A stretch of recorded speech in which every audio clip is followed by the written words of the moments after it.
18 কোটি মানুষের স্পন্দন যারা তারেক রহমান সাহেব অল্প কিছুদিনের মধ্যে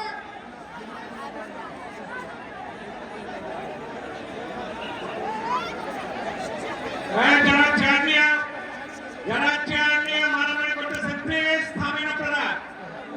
এই শ্রীপুরে যারা আছেন চেয়ার নিচে নামান, চেয়ার নিচে নামান, চেয়ার নিচে নামান, চেয়ার নিচে নামান।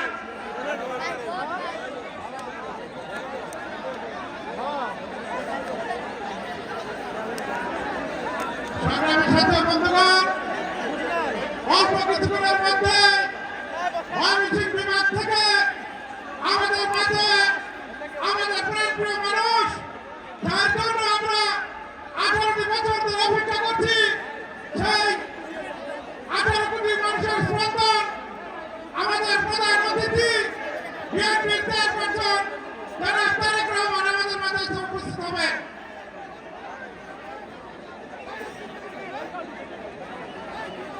সংগ্রামী সাথী বন্ধুগণ, আপনারা ধৈর্য সহকারে বসেন।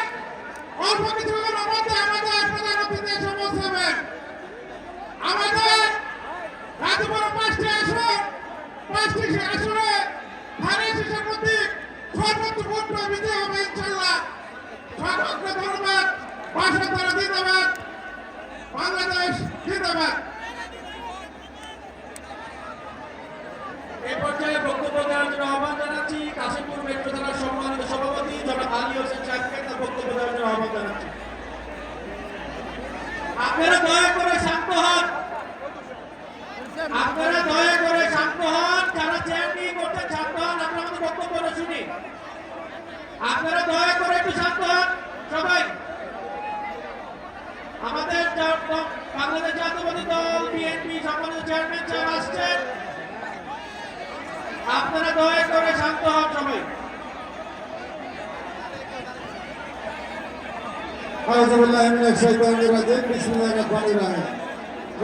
জাতীয় নির্বাচন উপলক্ষে ঐতিহাসিক গাজীপুর মাঠে আজকের এই জনসভার সম্মানিত সভাপতি গাজীপুর মহানগর বিএনপি জনাব শওকত হোসেন সরকার, উপস্থিত নির্বাহী কমিটির সদস্যবৃন্দ, উপস্থিত 1 থেকে আমাদের স্বেচ্ছাসেবক দল মহানগর স্বেচ্ছাসেবক দলের সংগ্রামী সদস্য সচিব জনাব হালিম মোল্লা, আমি হালিম মোল্লার দৃষ্টি আকর্ষণ করছি, তোমার সাথে যারা মিছিল নিয়ে আসছে তুমি তাদেরকে শান্ত করো। এই যে উত্তর সাইডে এখানে তোমার ব্যানার নিয়ে তোমার লোকজন এখানে তারা যে সমস্যার সৃষ্টি করতেছে এটা তুমি দেখো। তুমি এখানে আসো, আমি জানি, তুমি এটা নিয়ন্ত্রণ করো।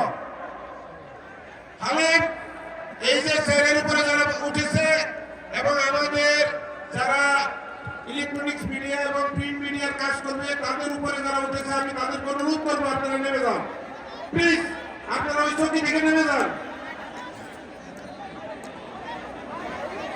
গাজীপুর 1 থেকে 5টি আসনে বিএনপি মনোনীত ধানের শীষের প্রার্থীগণ, উপস্থিত গাজীপুর জেলা এবং মহানগরের সিনিয়র নেতৃবৃন্দ এবং গাজীপুর জেলা এবং মহানগরের প্রত্যেকটি থানার সভাপতি, সেক্রেটারি এবং আমার সামনে বসা